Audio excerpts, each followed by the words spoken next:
Hi there everybody. On today's video I have this Mini Cooper 2010. This is a 1.6 Mayfair model, and I'm gonna be changing the oil filter.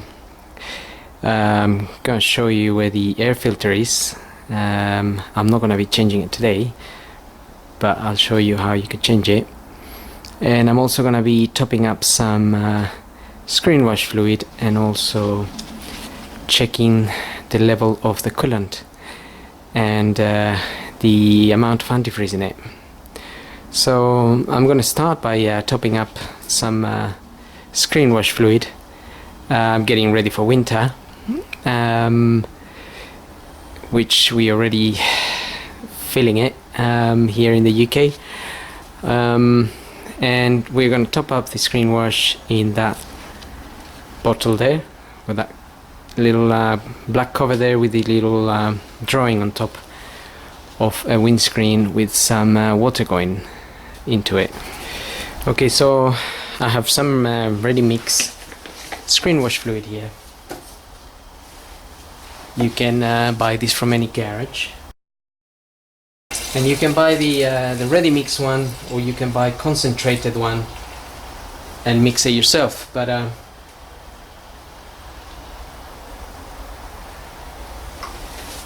it's probably much easier to just get the ready mixed one and pour it in there.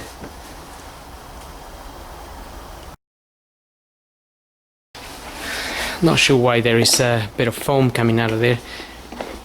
Possibly sometimes maybe the previous owner is put some washing liquid or something, which I wouldn't recommend putting in just some washing liquid mixed with water, because it becomes very foamy, or it also sometimes becomes a bit jelly like, and then blocks the jets. So best to use the correct stuff, plus it won't freeze during winter if you get the right mix, so then you'll be able to use it.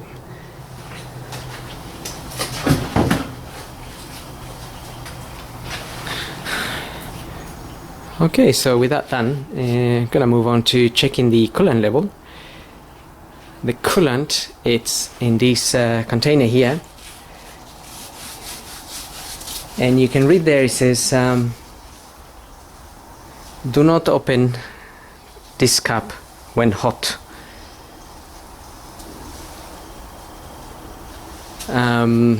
That's just a bit dangerous.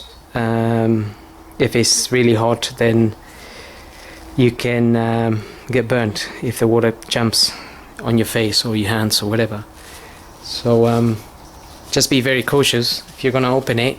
Make sure your car is cold, or maybe warm, but best if it's cold.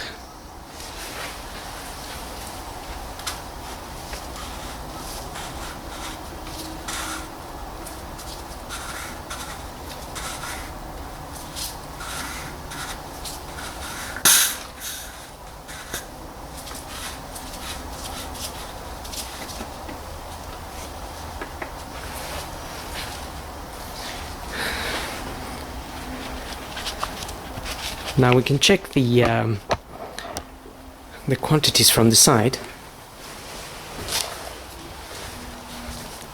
Just get a light here. Just if I put this light in there, just able to see the fluid a little bit better. So that fluid is up to, it's just above this area here.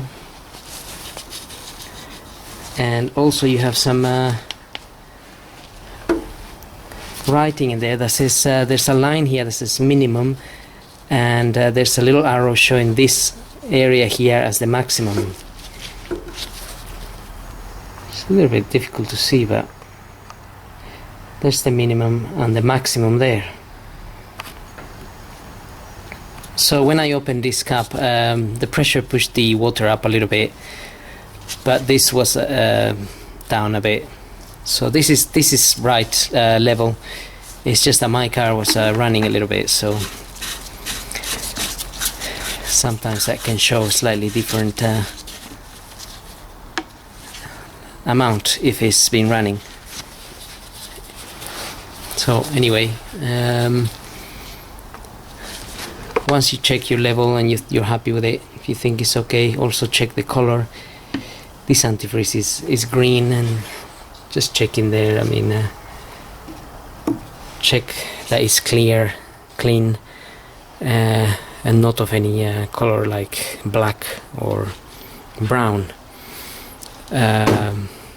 as the manual states. You're supposed to change the coolant every 2 years. Right, now I'm gonna check the antifreeze level.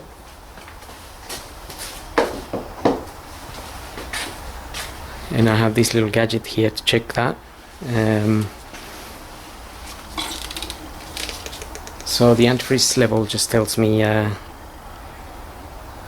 to what sort of temperature this would withstand without freezing. And that there reads about -20. Just let it stabilize a little bit, but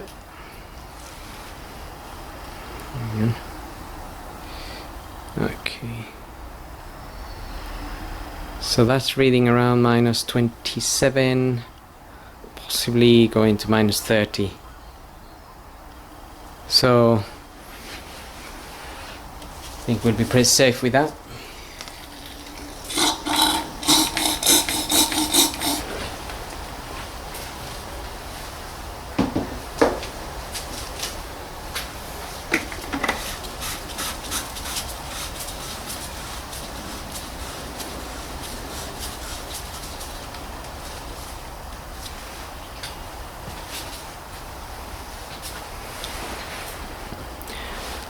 Okay, so that is a good level, and it's a good percentage of antifreeze.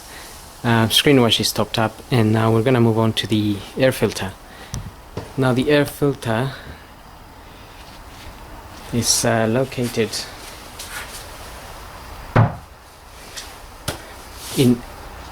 inside of this cover here, and to remove this cover we just need to undo this 10mm bolt here and open these screws. These are Torx T25. Don't need to remove them all the way.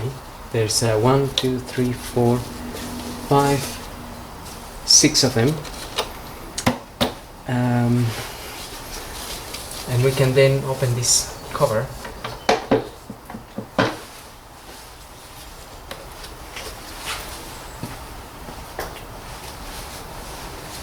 So 7 of them. There's one here.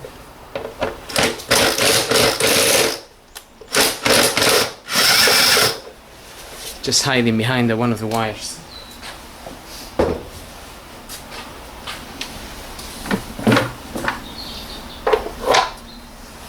And that's where your air filter is hiding. This one is gone a little bit yellow. This one is just old. The car hasn't done many miles, this car. But I do have a new one, but I haven't got it with me. But anyway, this is how you can change yours. Just get your new one in there and then refit it. This is a MAN filter C5082. That's the part number.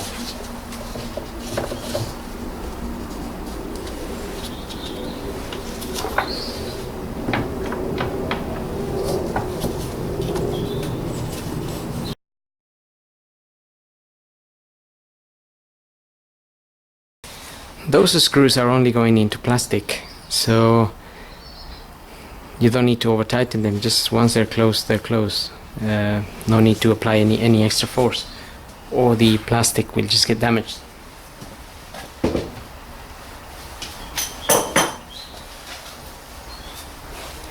And once the plastic is damaged, they just go round and round and round.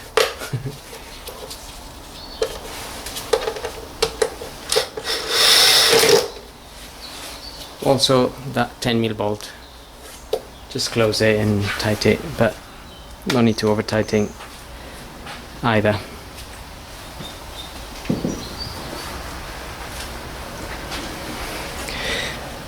Okay, so now I'm gonna move on to the oil and the oil filter, and for that I'm going to open this cap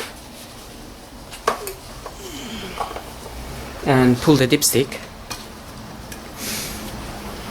and I'm just gonna leave them like that for now. That's just to allow a little bit of air when we drain the oil from underneath. And the oil filter, it's in this house in here.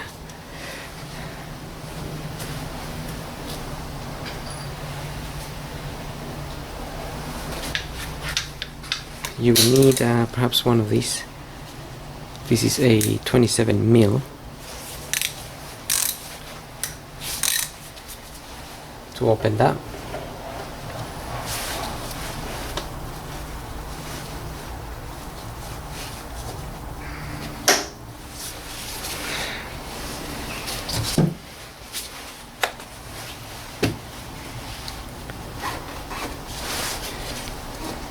You can see that a little bit better.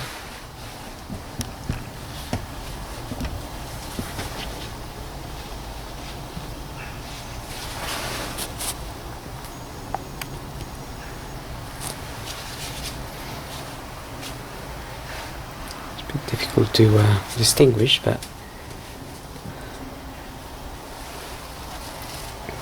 now I'm going to put an oil pan underneath, just in case we get any oil dripping.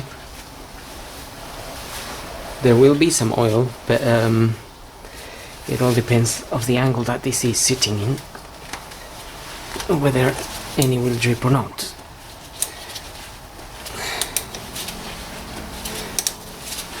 And hopefully this shouldn't be too tight. Usually just tighten to 25 newton-meters, and this has been there for a very long time.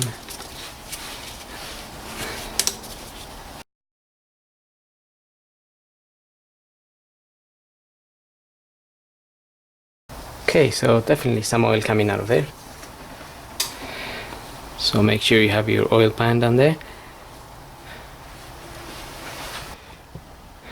Okay, now that that is out, we can move on to putting the car up and draining the oil from underneath. Okay, so looking at the car from underneath, we can see, if you're looking at it from the front, to the left there's the sump, and there is the sump plug bolt. Now that sump plug bolt uses one of these sockets. This is a 8mm, and it's got 3, 4, 5, it's six corners on it, so it's like an Allen key kind of thing. 8mm.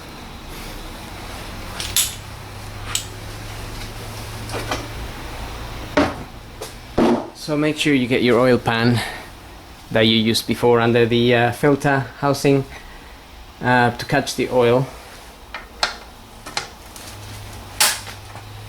And also just remember to not to burn yourself. If the car's been running, that oil can be very hot, so just bear that in mind.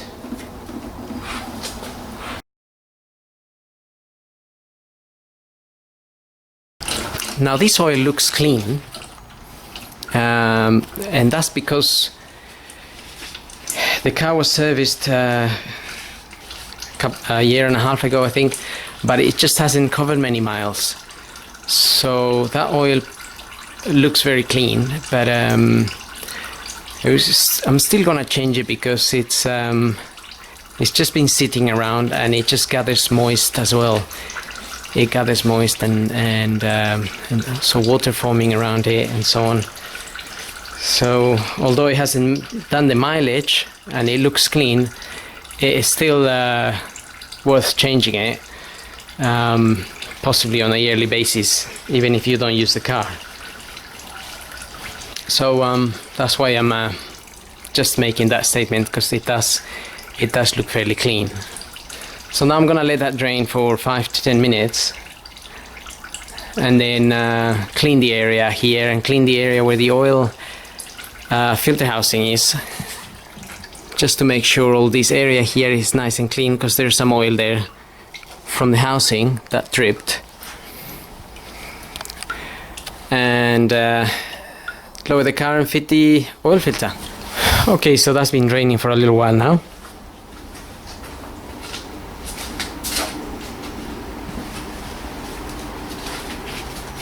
Which means I can refit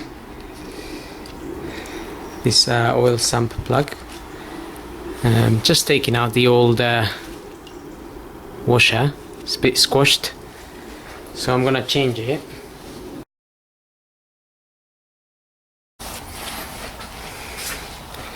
Okay, so I got my new washer in there. The other one, yeah, is definitely a little bit squashed now.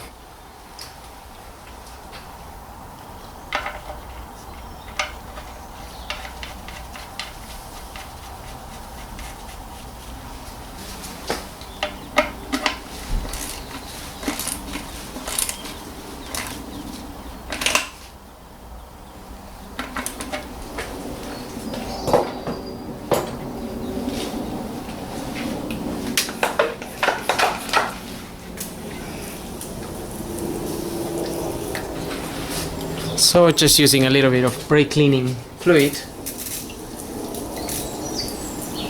just clean the area there. And also I'm going to clean the area here, just where the oil filter housing leaked some oil.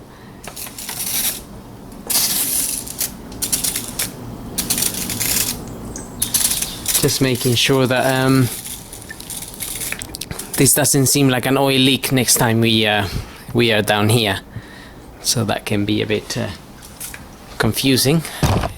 If we don't clean it now, then we will think we have an oil leak, and then try to find out where it's coming from.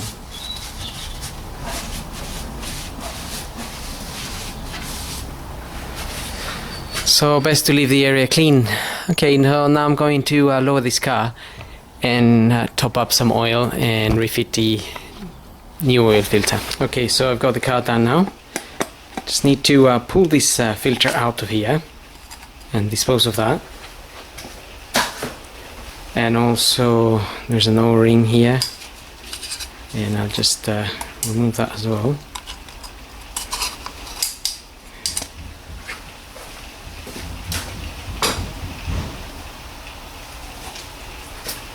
So I'm using a new filter. This is a Crossland filter.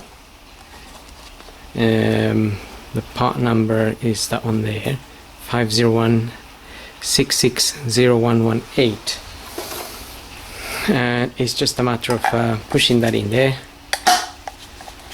and also getting the new O-ring around, and making sure it just goes around the correct groove.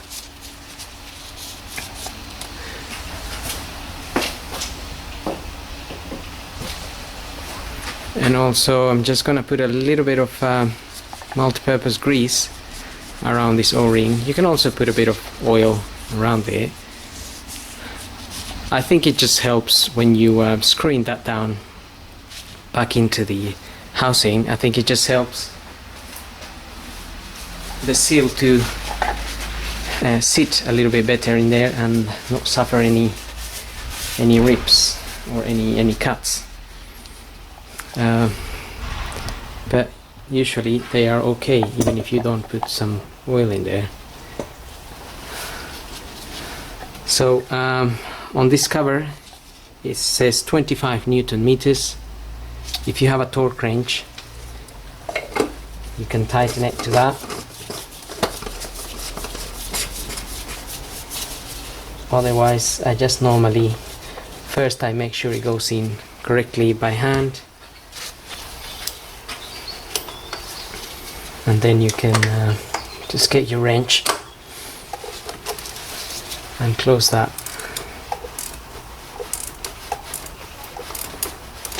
(25 Newton meters) is not a lot of force. So once you feel this filter cover is closed,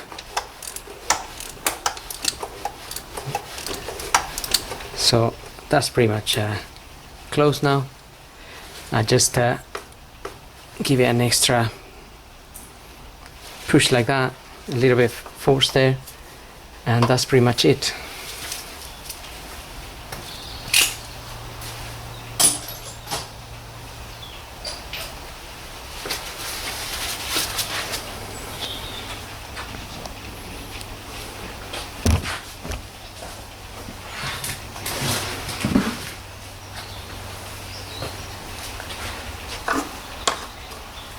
So now I'm gonna top up some oil, and the manual,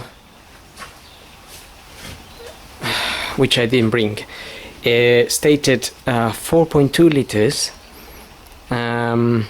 of 5W30. It does have a chart that shows you which oil you can use depending where you live and the temperatures of where you are. So I'm using mobile, and I'm gonna put 3 liters to start with, and then just double check the dipstick, make sure we're not overfilling. So if you didn't have a manual, you can do it by using your dipstick.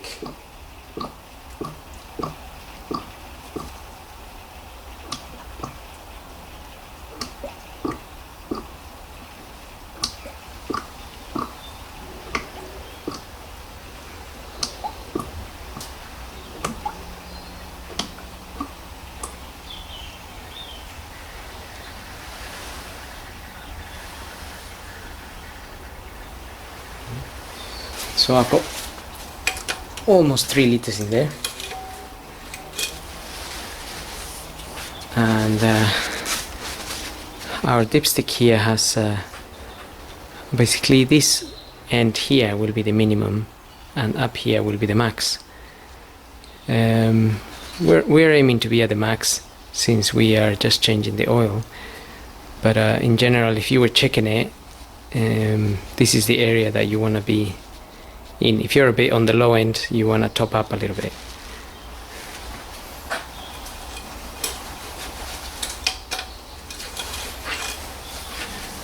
So at the moment, 3 liters, it's showing me just above the minimum, somewhere there. You can see the wet area on the dipstick there. And sometimes between the minimum and the maximum is about a liter. So that depends on the car, really.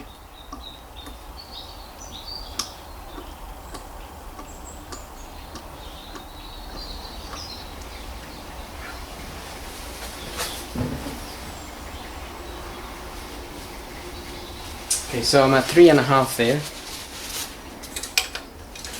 Let's check this again.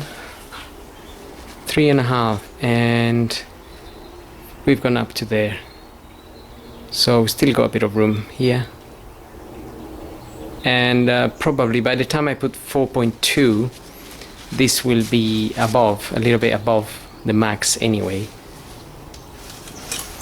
and that will be because some of the oil will go into the oil filter housing, and sometimes it's about 300 ml. Again, depends on the car.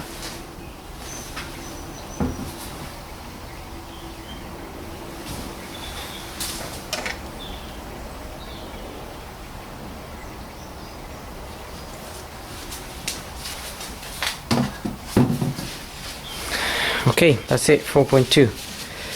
So let's just have one last look at this dipstick. But what happens is once you run the car, okay, so yes, the oil is just gone up to the top, right above, up to this end here, which is about right. So once we run the car, this oil will drop down again, just around this area here, because like I said, some of that oil will go into the filter.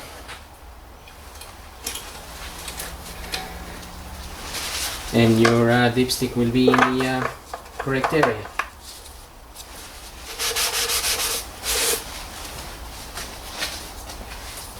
So I'm just going to run the engine.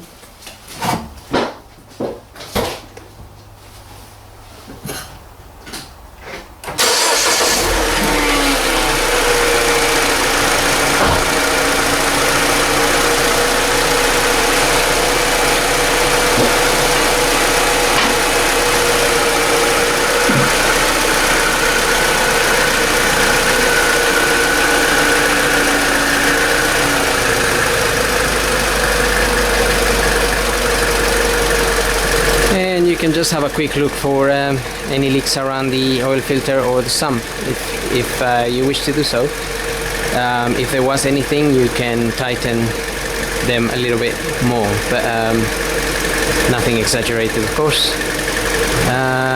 It will be very hard to leak any oil from those areas, even if you didn't tighten it that hard. So this is pretty much it. I hope this video helps, and thanks for watching.